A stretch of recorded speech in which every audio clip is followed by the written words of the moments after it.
Welcome to city talkies. এই মুহূর্তে আছি মিঠেজোড়ার সেটে এবং সামনেই পেয়ে গেছি স্রোতকে।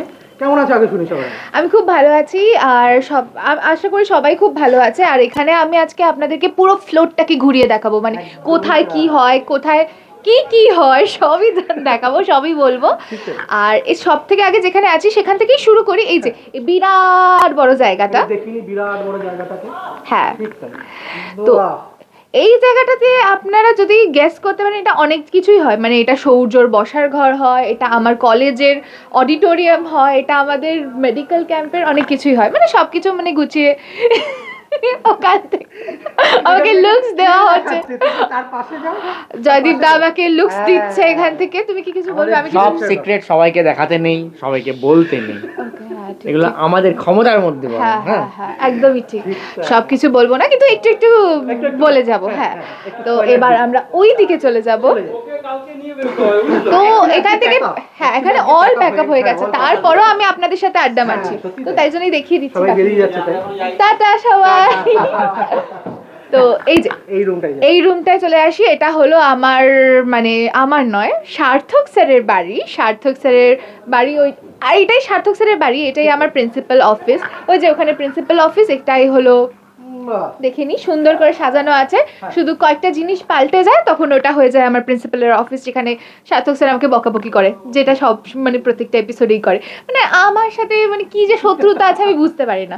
আমি এত সুইট টাইপের একটা মেয়ে না, তাই এদিকে চলে আসি। যাই হোক, ফ্লোরটা কিন্তু খুব সুন্দরভাবে সাজানো আছে। আর আমাদের যে যারা আর্টে সবকিছু সামলায়, মানে ডিপার্টমেন্ট অফ আর্ট, খুব ভালোভাবে সাজায়। আপনারা ধরতেই পারেন না কি আমরা একটা জায়গাকে কতভাবে ইউজ করি। হ্যাঁ, এটা হলো সৌর্যর বেডরুম। ওকে, তো এই বেডের এখনো আছে কয়েকটা আর্টের জিনিসপত্র সাজানো আছে। বাহ। তো এটাকে এখান থেকে প্রপস নিয়ে নিয়ে ওয়াল সরিয়ে, দেখুন এখানে ওয়ালটা সরানো আছে, এই ওয়াল সরিয়ে টরিয়ে আমরা পুরো ভেসটা পাল্টে দিই একটা রুমের, সেটা আপনারা ধরতেই পারেন না। তো এইভাবেই আমাদের ঘর। তো এবার কি আপনারা দেখতে চান রাইয়ের ঘর, মানে আমাদের মুখার্জি বাড়ি? তো চলে যাই আমরা মুখার্জি বাড়িতে। তো এই বড় সৌর্যর বসার ঘর থেকে আমরা পেরিয়ে যাব রাইয়ের বাড়ি। এই দরজাটা খুললেই আমরা রাইয়ের বাড়িতে প্রবেশ করব।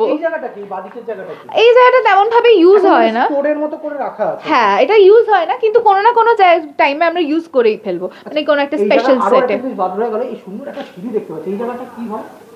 এই সিঁড়িটা তেমন ভাবে ব্যবহার হয়নি, শুধু আমরা ও মাঝখান থেকে নামি, তারপর ওখান থেকে সিন করতে নেমে যাই। আর এখানে আমাদের সুন্দর একটা ঝুমার আছে, যেটা এটা বড় লোক বাড়ির পেহচান।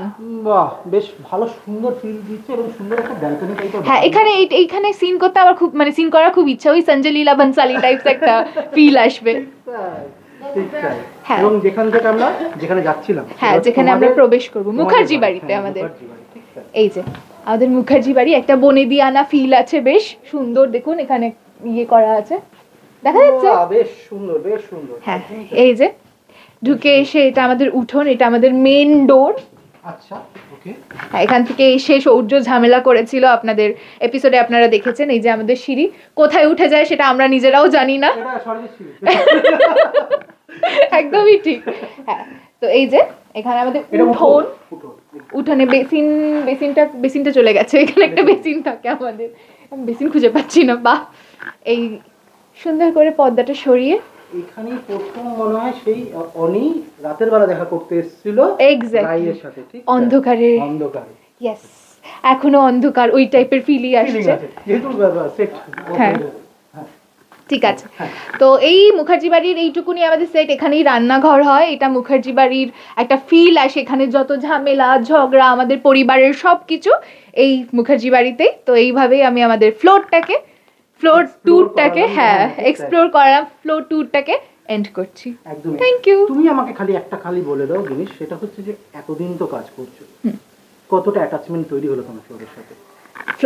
কিন্তু আমরা যেটা জানি, সত্য স্টুডিওতে এতদিন কাজ করেছে, এখানে কিন্তু পুরো তোমাদের প্রিভিয়াস সিকোয়েন্সটা পুরোটা ওইখানেই শুট হয়েছে। তারপরে এখানে প্রায় হয়ে গেল মোটামুটি 6 মাস না না 2-3 মাস। 2-3 মাস হয়েছে। হ্যাঁ। কিরকম অ্যাটাচমেন্ট তৈরি হয়েছে? ওই ফ্লোরটার সাথে একটা আলাদাই অ্যাটাচমেন্ট ছিল, মানে ওই ফ্লোরটাতে ছেড়ে আসতে মনে হচ্ছিল যেন এমা ওটা তো আমাদের বাড়ি ছিল, বাড়িটাকে ছেড়ে চলে আসবো, তারপর এইটাতে একটা মানে মনে হতো এটা বাড়ি নয়, এটা না ঠিক ফিল আসছে না, ওই ব্যাপারটা আসছে না। তারপর এখন মনে হয় এই বাড়িটা ছাড়া আর কোনো বাড়ি, মানে ওই বাড়িটা ভুলেই গেছি, ওই বাড়িটার কথা মনেই পড়ে না। এটা মনে হয় যেন হ্যাঁ সত্যি আমরা স্ট্রাগল করে কত কষ্ট করে রাই চাকরি করে আমাদের সংসারটাকে সামলাচ্ছে, ওই গরিব ব্যাপারটা বোঝা যায়, বনে দিয়ানা একটা মানে সংস্কারী ফ্যামিলি আমরা, ওইটা বোঝা যায়। তো মনে হয় যেন এটা আমাদের বাড়ি। হ্যাঁ। আচ্ছা, এবং এই মুহূর্তে তোমাদের এই মুহূর্তে সিরিয়ালে কি চলছে? আমি যেটা দেখলাম, যতদূর দেখলাম, তুমি দিদির হয়ে তুমি কথা বলতে যাচ্ছ। হ্যাঁ, কি ব্যাপার, বিষয়টা কি? মানে যেহেতু মানে অনির্বাণ স্যার বারবার আমার দিদিকে ভুল বোঝে, মানে আর দিদি আমাকে এসে বলে, মানে যেহেতু আমি দিদির কনফিডেন্ট যেটাকে বলে, হ্যাঁ মানে দিদি ভাই মানে কষ্ট হোক দুঃখ হোক রাগ হয় সব আমার সাথে শেয়ার করে, আমার সাথে শেয়ার করেছে। তো প্রত্যেকবার আমি দিদিকে বোঝাই কি দিদি ভাই অনির্বাণ স্যার না ওরকম ভাবে বলেনি, অনির্বাণ স্যার না ওইটা মিন করেনি, খুব ভালো মানুষ।